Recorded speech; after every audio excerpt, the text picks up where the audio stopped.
So hi everybody, this is Ebba P. Karlsson and from True Star Coaching.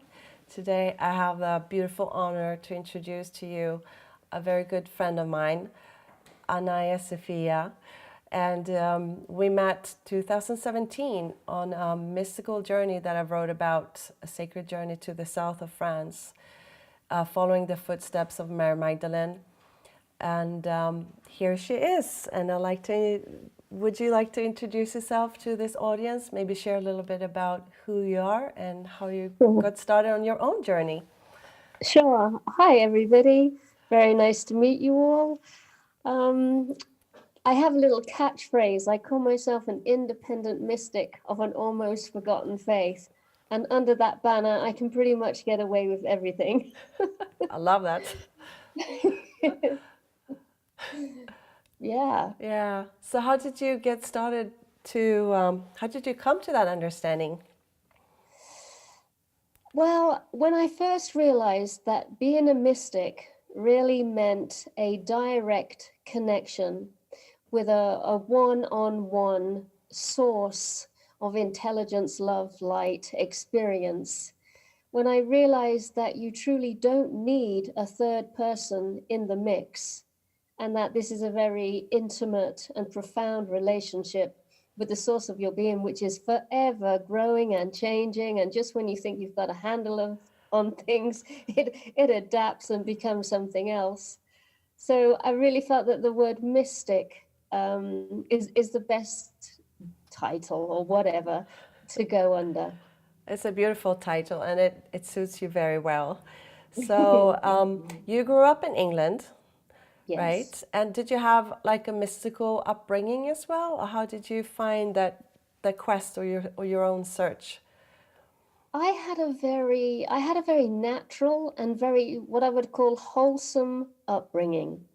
My parents have always been complete polar opposites of one another. And so I was often looking at the midline, where they overlapped. Because if one said black, the other one said white.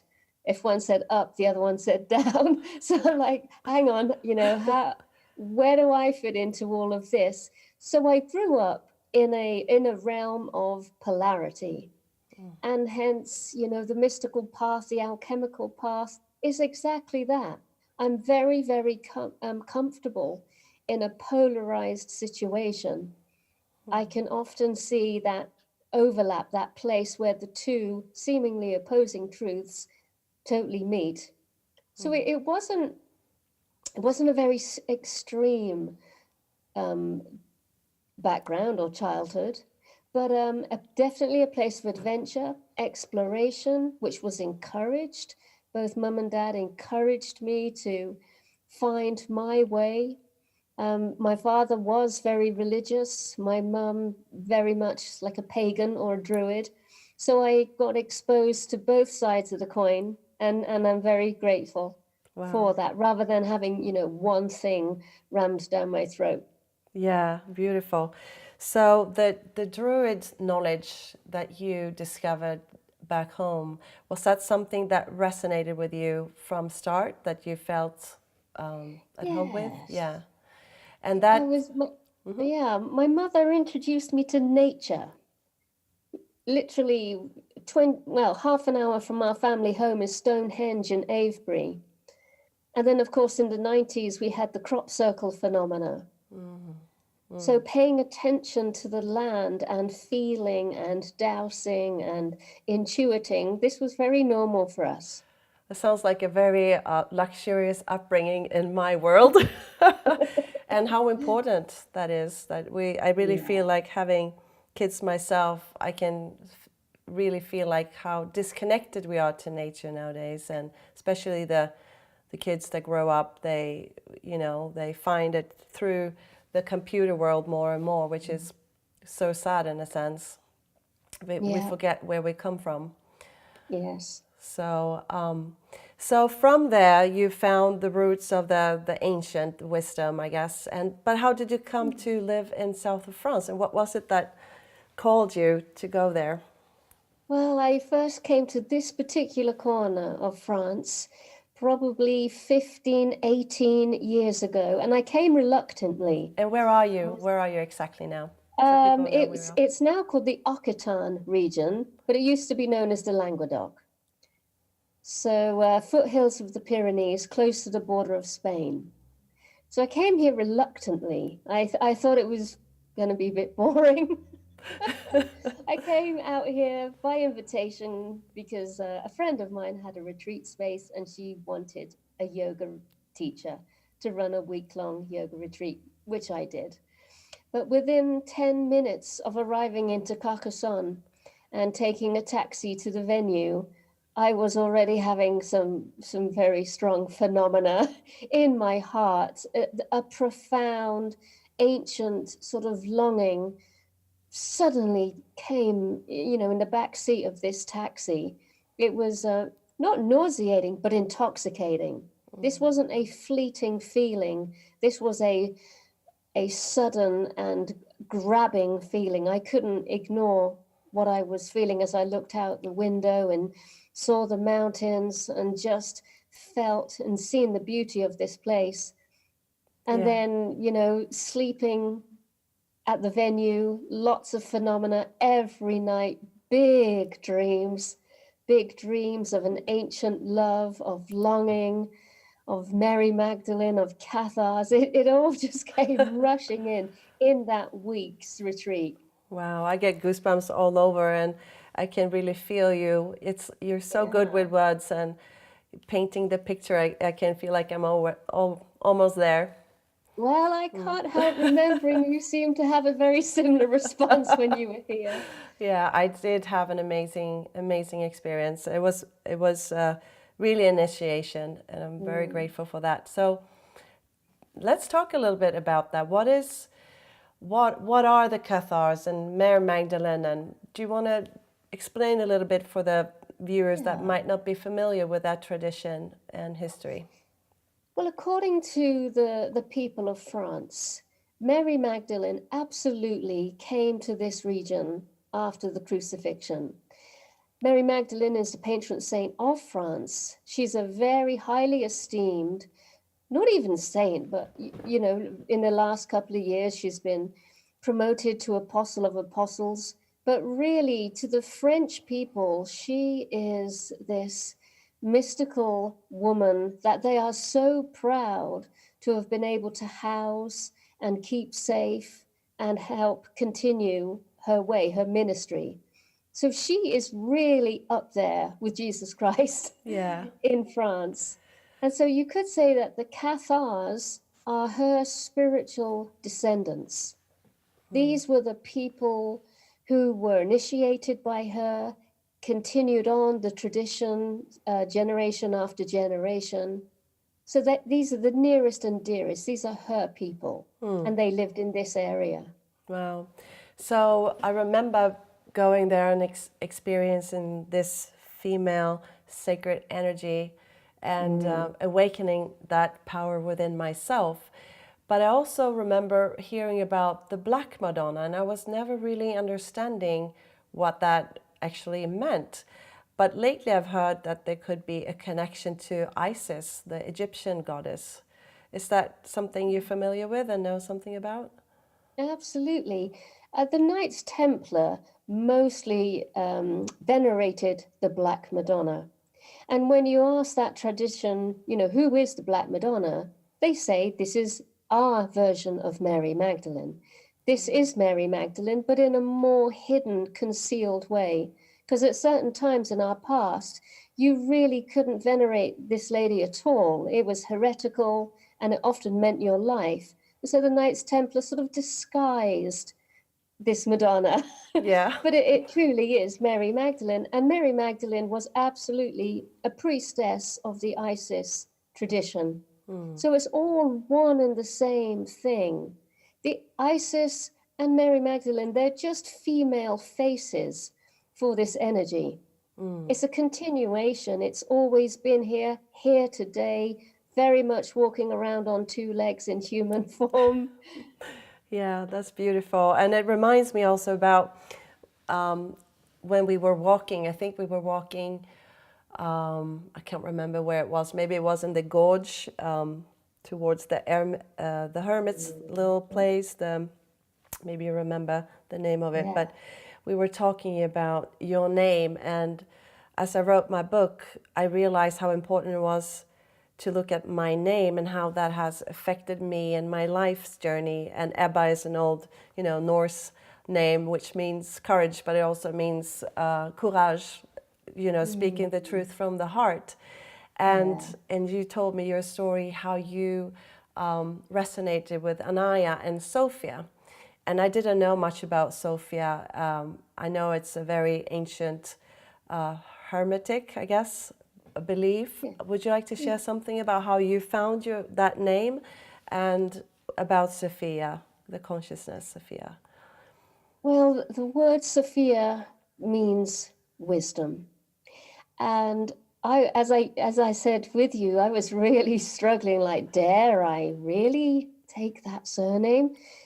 Because again, in the Gnostic or Hermetical traditions, it is said that Sophia, or the Holy Sophia, was the teacher, the instructor of Mary Magdalene, as she was for Isis, as she was for Mother Mary.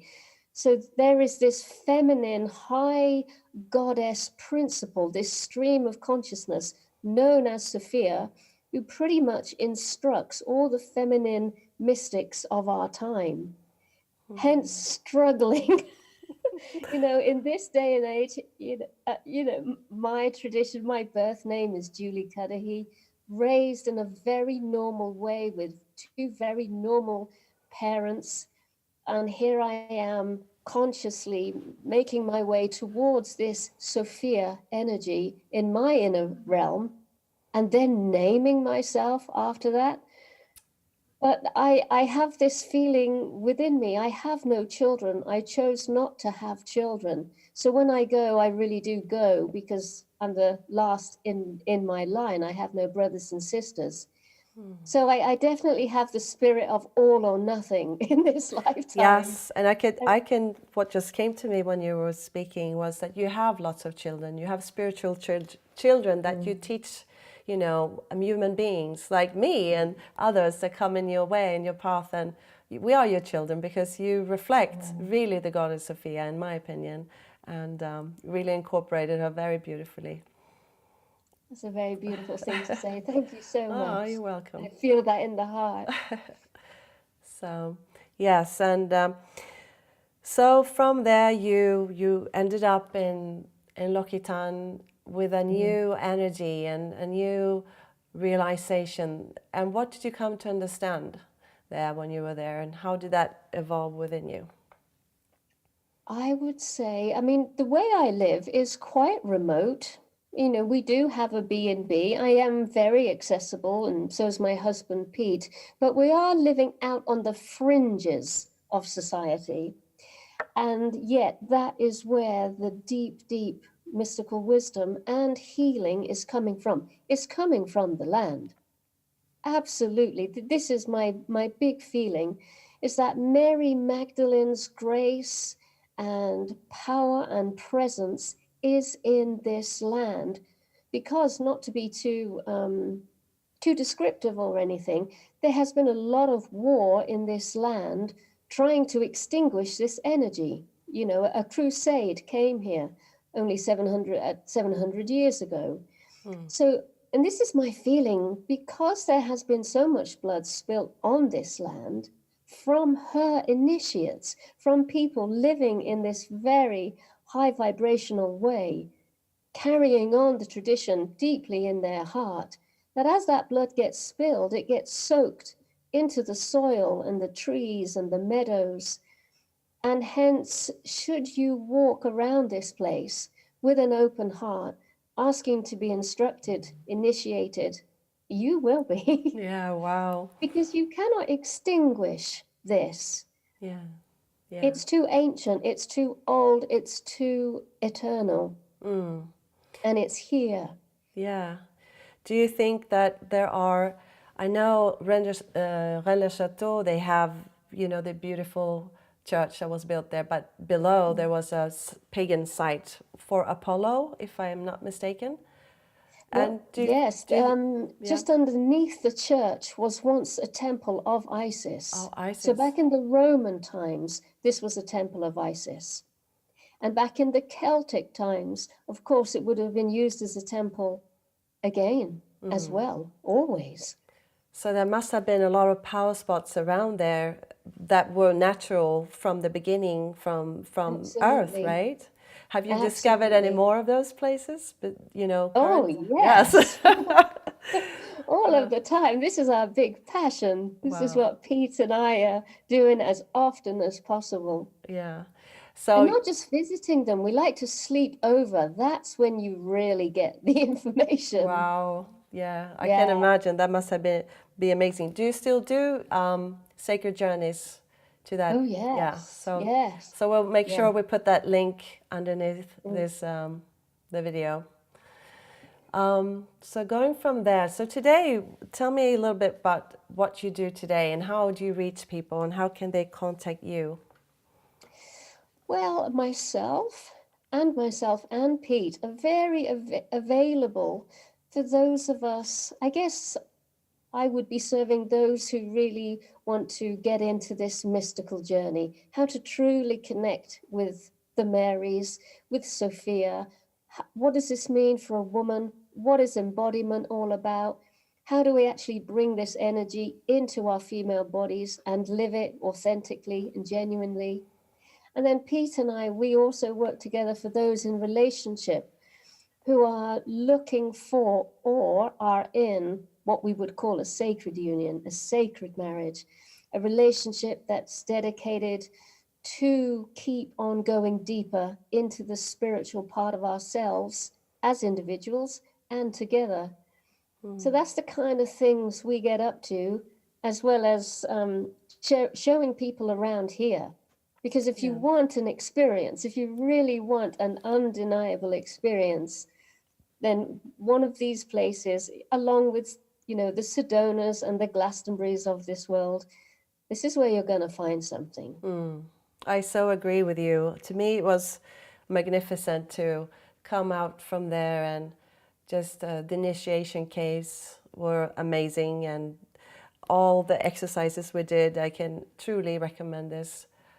It was a beautiful experience and that was my first connection to really knowing that I had an inner sacred woman and a man as well. And I never felt so whole. I think at that time, after that union, it was mind blowing. And after that, it's just been continuing,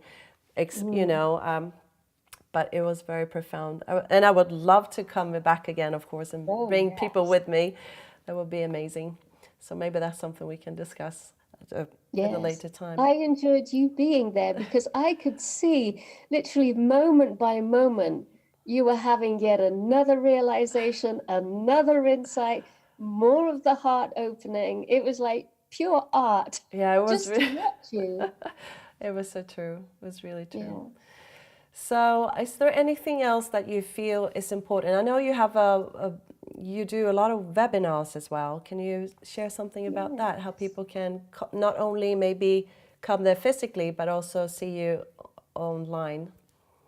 Well, I have a YouTube channel, which is just my name, Anaiya Sophia, and I try and do as many little Facebook lives as possible. So I'm pretty reachable, pretty interactive.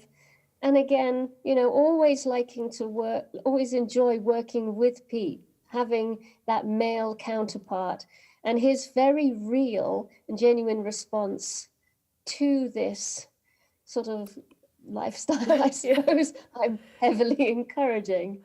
It's And a of course, it's certainly not me leading. There are definitely times where I'm struggling desperately to walk my talk, or is it talk my walk? I don't know. But obviously, obviously I have insights, I have aspirations, and then I reveal very genuinely how my human part is really tumbling and bumbling along the path and, swearing and blah. It's also very fascinating how he came into your world, isn't it? Oh, Do you want to share a absolutely. little I bit mean, about that that? is a fairy tale. Yeah. There was a moment where I was sat by my fire absolutely content, a little bit sad, but definitely a sense of contentment that I myself am not necessarily going to experience what I envision, what I sense, you know, this mystical union, this male counterpart. And so I sort of resigned myself to, I'm just going to write about it, I'm going to enthuse it about it, and I'm going to support others who are in it and maybe struggling somehow. And I kept getting this absolute, you know, the voice of wisdom on the insides, literally saying, he shall knock upon your door. You do not have to go out there. You do not have to move. He shall knock upon your door. And I was like, no way. He's never going to find this place. You know, this really is a little fairy cottage out in the middle of nowhere. But he absolutely did knock on my door. I knew he was coming. It's not as if, you know, he suddenly appeared. But I did have a, you know, a Facebook message from him saying he's coming to the Cathar region to walk for 10 days. And if he finds some time in his schedule, he'd love to come round to the house. And so he really did knock on my door. And you know what? He never went back. He stayed there and then. It's amazing. It's such a beautiful story, and so really incorporating the magical of the and also when we're ready, that other part of ourselves, our mirror, will show up. And I think that's an Yes. important message, because a lot of women and men today are really desperate, like they're looking for that other half, that twin flame. And in my world, I think we won't attract that being into our lives until we really have had that inner union within, right? Yes. Would you agree? Yes. But it's And really got into some deep inner work. That's how I feel. I was blessed to meet Pete. I had to go through some very big heartbreaks and get to the root of that grief, get into the grief. You know, only after you've kissed some serious frogs does one of them turn into the king. You've got to do some good kissing first. I think And that might mean some tears. it's a great message, though, because it's the message of never give up, because it's like, That's right. keep your faith. It will Yes. will prevail, and whatever we deserve is going to come our way. And so it's a beautiful story. Thank you for sharing that story. Yeah, you're also an author of many books. Do you want to share something about your books and how people can find your books? I have one coming out this fall, which I'm very proud of. And it's a strange thing to say. I enjoy my previous books. They're wonderful. I enjoyed writing about them. I'm proud of them. But this next one coming up, called The Fierce, Fierce Feminine, I am really proud of this one, because it's me being really outspoken, like really outspoken. A very new side wrote this book, one that I had to trust moment by moment, and a lot of I daren't say this, but I did say this. So it's kind of like it was a medicine. Writing this book was a real gift of medicine. So that one's coming out in probably September. Wonderful. And it's going to be quite different to what I've written before. It's a transmission. It was written in a very different way. It wasn't written in a linear way. It was written in a random and creative way. And people will experience something quite different with this one. It's interesting because you're on that path and have given birth to that book, because I think we're in the year of the sacred feminine, aren't we? I think it was supposed to be. So I look forward to that new energy, or whether it feels like it's more fierce. The woman is stepping up and being more brave, but also even more unconditionally loving, whatever that means. Absolutely. Yeah. And There is like a diamond clarity. That's what I enjoyed. Because left to my own devices, if I wanted to say something direct, I may sort of go here and there before I finally say it. But this book, it gave me the permission and the encouragement to just say it. Wow. You know, from here to 10 in 3 seconds flat, direct, clear, powerful, unapologetic. Wow. I healed so much by writing in this really new way. It was great. Wow, that's a great incentive for everybody to come in contact with that power within, is reading your book. So can't wait for it to come out. Thank you. Yeah. So living in a sacred relationship with your partner, or your husband, I should say, because you were married last summer, wasn't it? Last summer? Yeah. Beautiful. What advice would you give to couples that are in union and struggle? What have you learned, and what is the one thing that you think people need to get this to make it work? I think the first thing is taking a breath when you first enter like an argument or a little bit of a crisis, realizing we don't have any more wriggle room for the argumentation, the blaming, the defending, all of that stuff. This is what I have to say to myself often. It's like, you simply can't get away with that anymore. You've signed up for sacred union. That means this is a spiritual path you're on. So this nasty behavior, this has simply got to stop.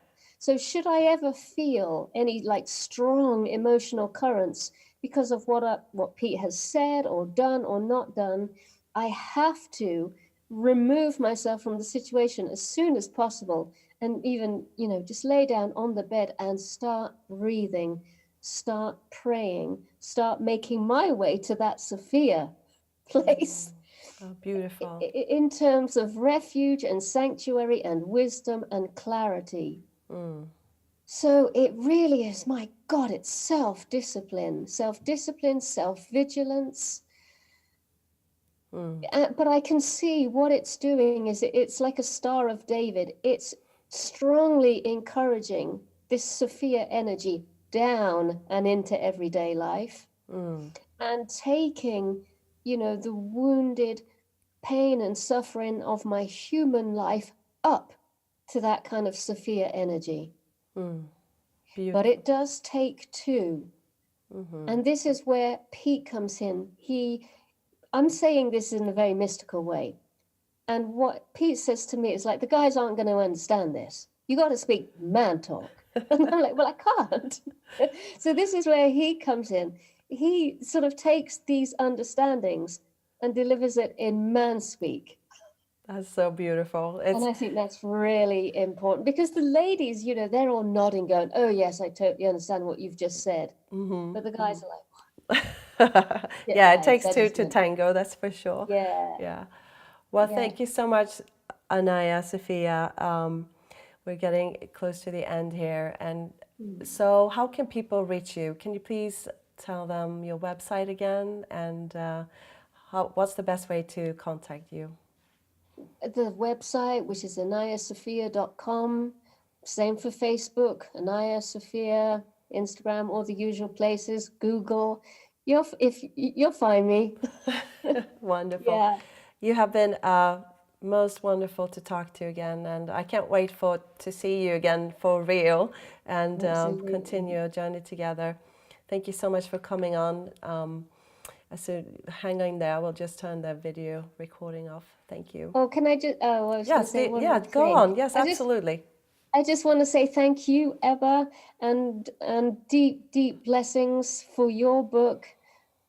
From who I know you to be, this book is going to be a very deep and authentic journey, and I'm looking forward to reading my copy. I look forward to that too. Thank you so much for coming here, and I love you so much. Thank You you. too, Ebba. You too.